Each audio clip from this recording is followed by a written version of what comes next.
Hello everyone, and welcome back to my YouTube channel.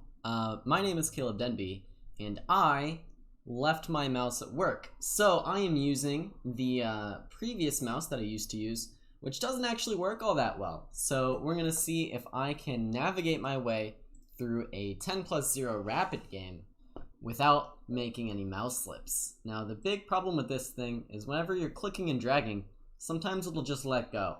So I'm going to try to click to move as much as possible today.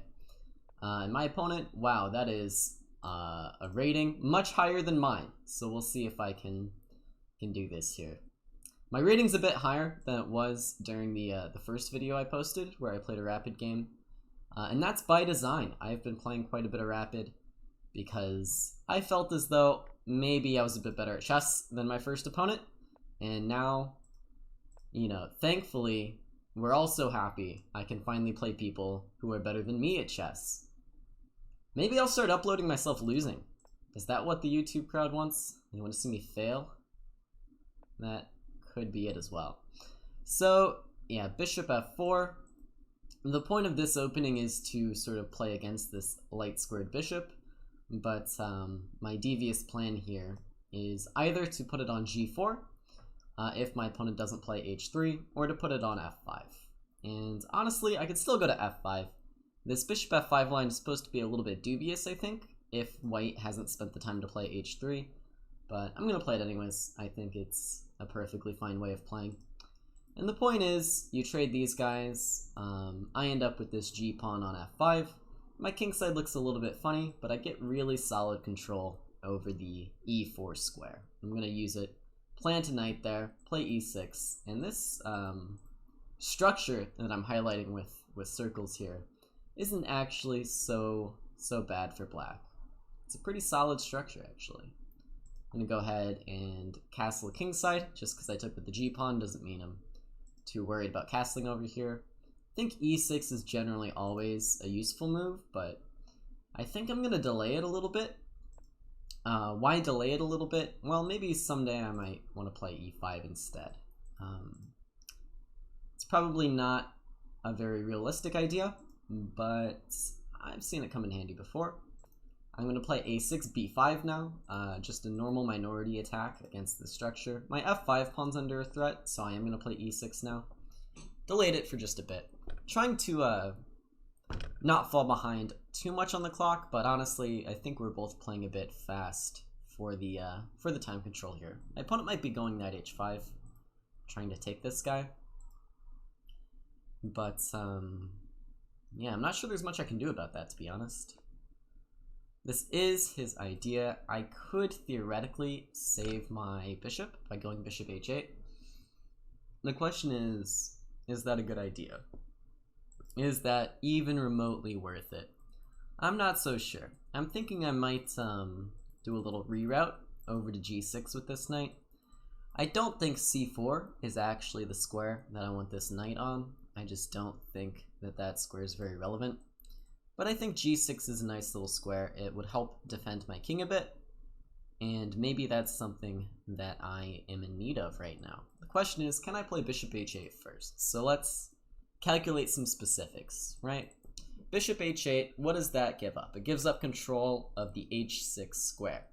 So bishop h6. It's a tempo move. I have to play rook e8 now, and then how can my opponent invade? Basically, the game ends if this queen ends up on the g file, right? But I don't think that queen can end up on the g file, and this is one of the advantages to having my knight so firmly planted on the e4 square. But let's calculate anyways. Bishop h8, bishop h6, rook e8. Let's say queen c1, aiming for g5. Knight g6 is my plan to solidify. Then let's say knight to g5. The point is, if I take, then something like bishop takes is coming after f6, so I should probably just play something like knight g6. Then my knight can be captured, the bishop can come here. How afraid am I? Maybe this is not ideal. Maybe this is not ideal, but what's the alternative? I come here immediately, captures, queen c1. This move is still coming. I think I should play bishop h8, because I think the worst case that I'm seeing is this knight lands on f6 and I have to take it. which is really not so different than the knight landing on g7 capturing my bishop. So I am going to play bishop h8, and we'll hope for the best here. This is my plan to solidify some things on the king's side. In the meantime, when I get some spare moments, I would like to continue with b5 and work on opening things up on the queen's side. I just think right now there's enough stuff around my king that it's very worthwhile for me to be rerouting this knight over to the g6 square. My opponent is from Turkey and has higher ratings than me in every time control. This is tough. I do have him beat in these variants though. I think I'm a bit higher in those variants. So if he ever wants to play me in 3 check, I will have the edge. Other forms of chess? Maybe not. Maybe not.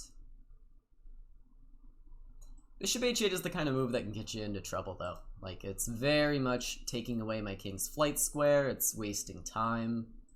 But I think this bishop, you know, I think it's worth it. I think it's worth it. I like that piece, you know? It's a good piece.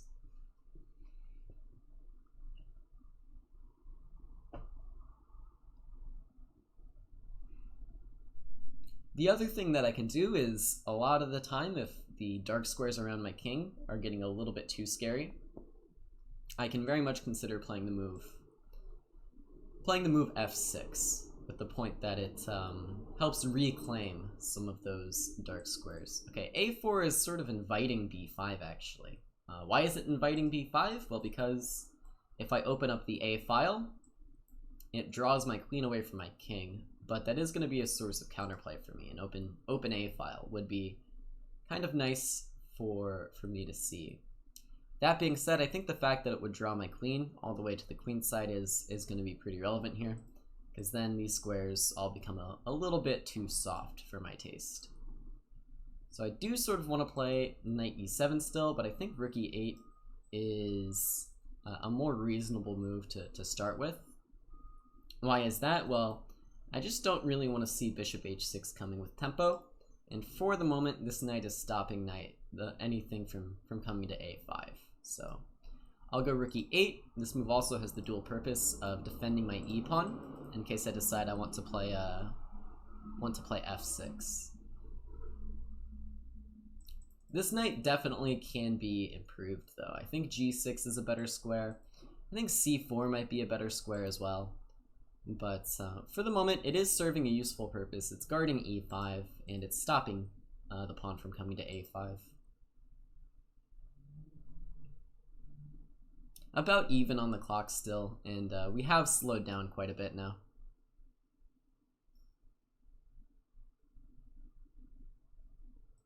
f6, e5 is sometimes an idea, but honestly I don't think it's great, because allowing this pawn to take really does open up my center here, and does a lot to weaken my center. Weaken this d pawn in particular. Also this f pawn can come under fire.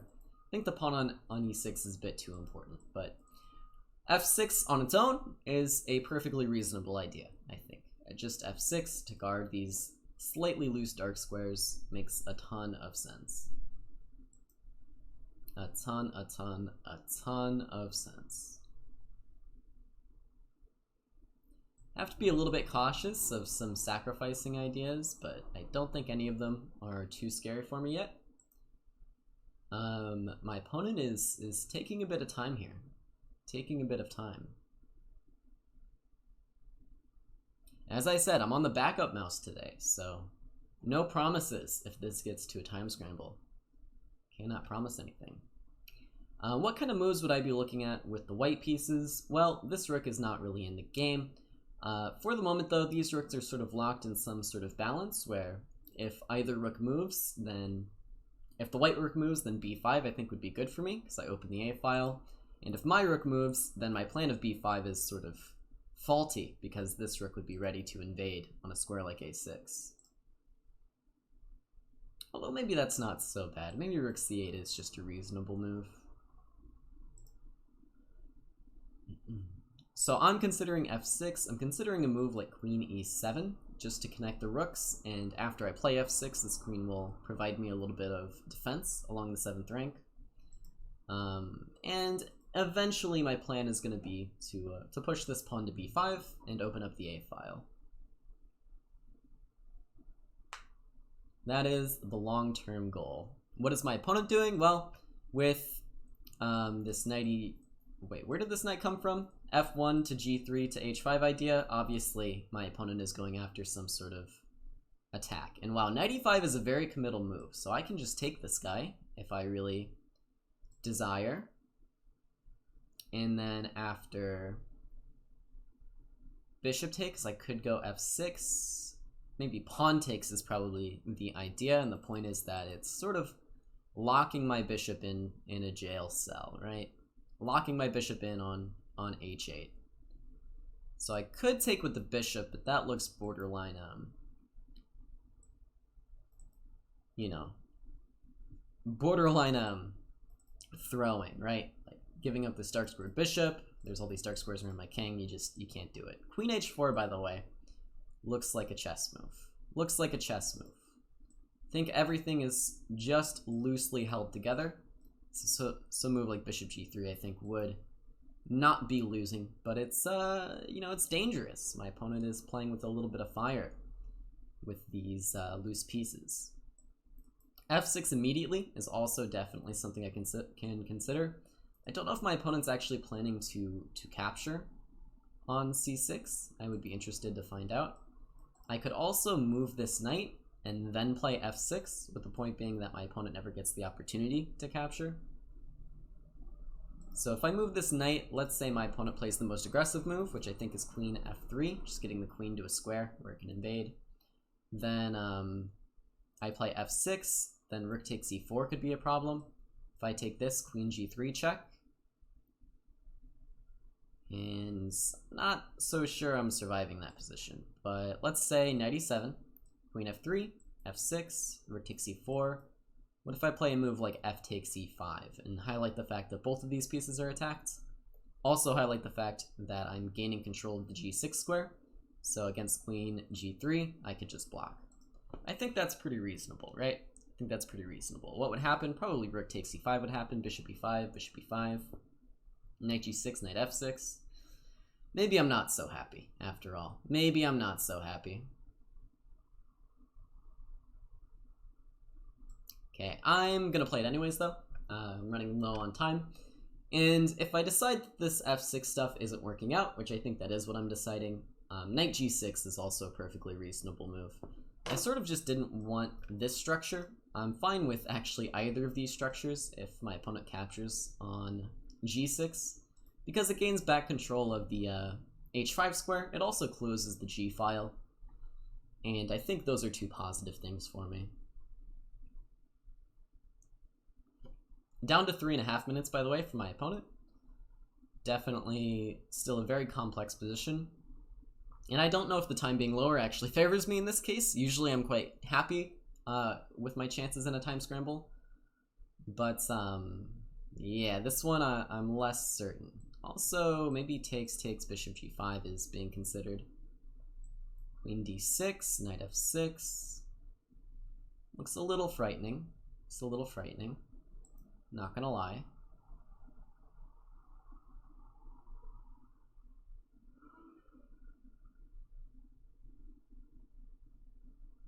And this probably is what my opponent is thinking about, so trying to decide what I'm gonna do. My opponent goes g4 instead.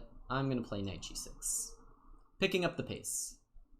If takes, then I can take here, followed up with a capture on f5. I know obviously that structure would look visually quite terrible, but they're not the easiest weaknesses in the world to attack, right? And I get rid of this knight on e5, play queen d7, I'm sort of defending all of them.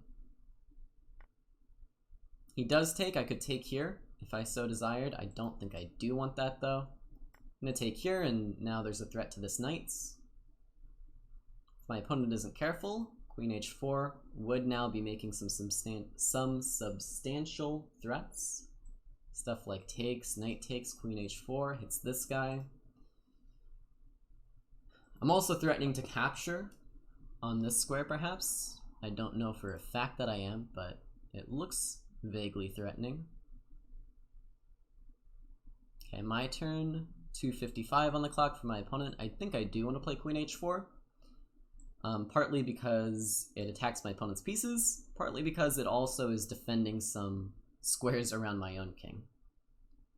I think this move is perfectly fine. Have to be ready to meet f3.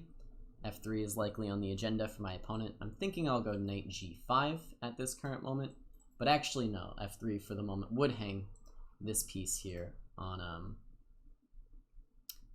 the h5 square. Okay, bishop g3. If I go queen h3, there's knight f4. I could actually capture this bishop.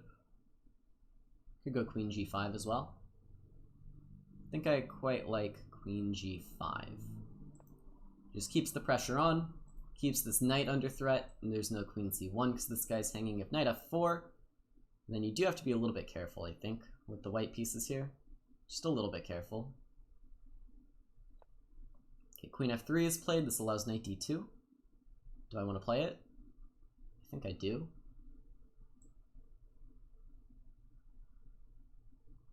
Yeah, I will be playing knight d2.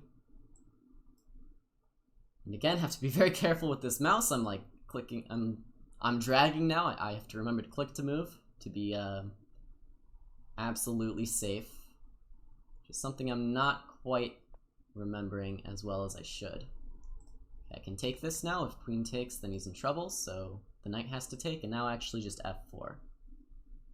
Just f4. Is it good? I'm unconvinced, actually. Unconvinced that it's good.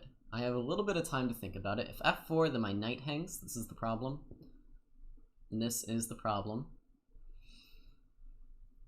So what else do I do?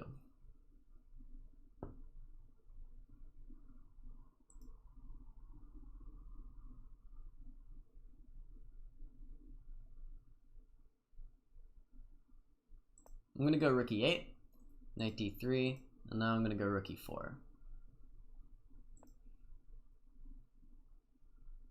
If this knight moves, I have rook e1 check.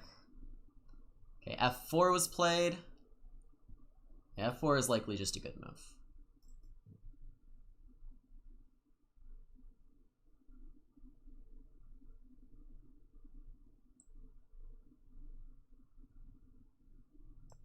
I'm just going to go queen h6, queen takes knight, I'll take this knight. Maybe queen g4 was better, but game continues. Okay, I have rook e2 here. Queen here should be fine, I think. h3, knight f4. Maybe not. Could also take, but that gives up control. I'm gonna activate my bishop.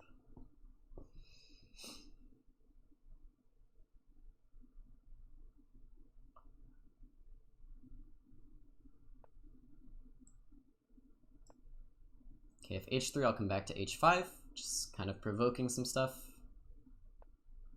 Okay, queen f3, I can take.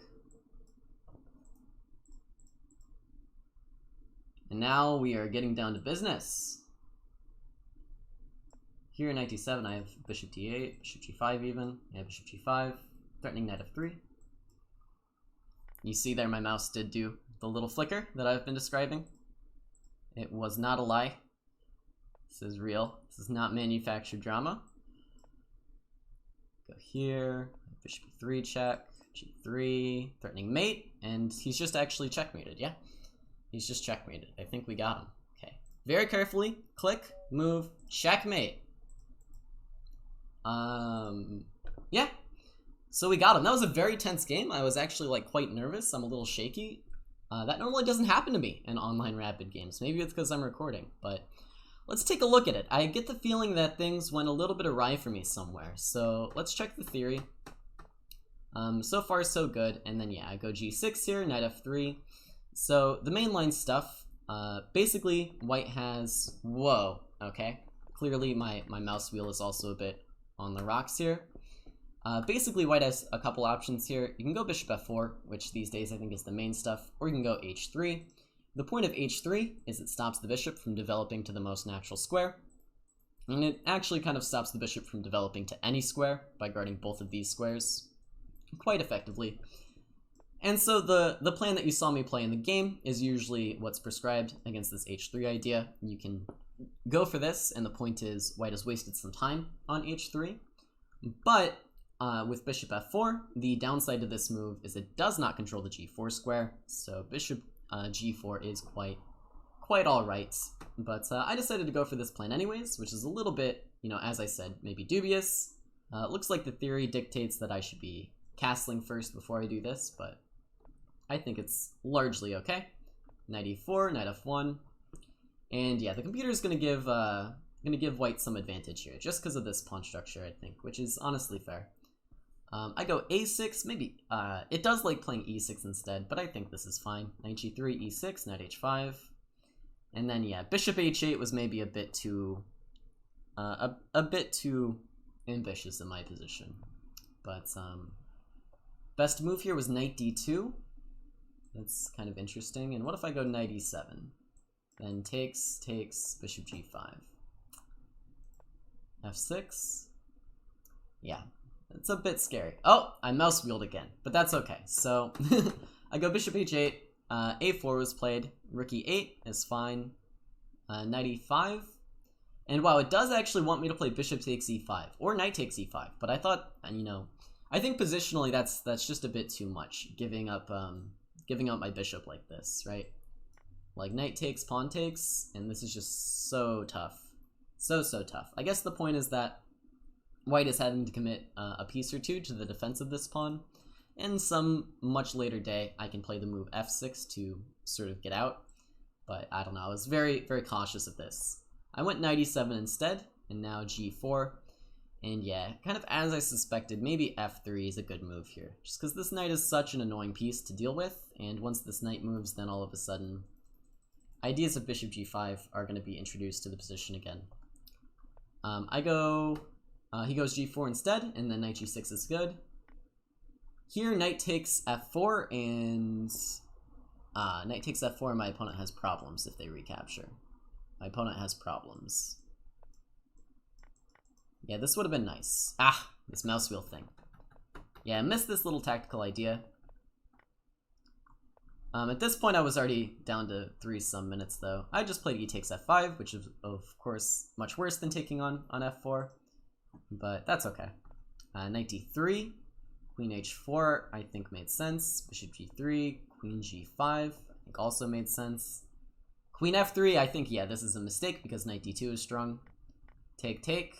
And then here, yeah, I didn't actually have any knockout punch. It thinks f4 maybe, but yeah, I really don't like this line. I think rook e8 is a fine move.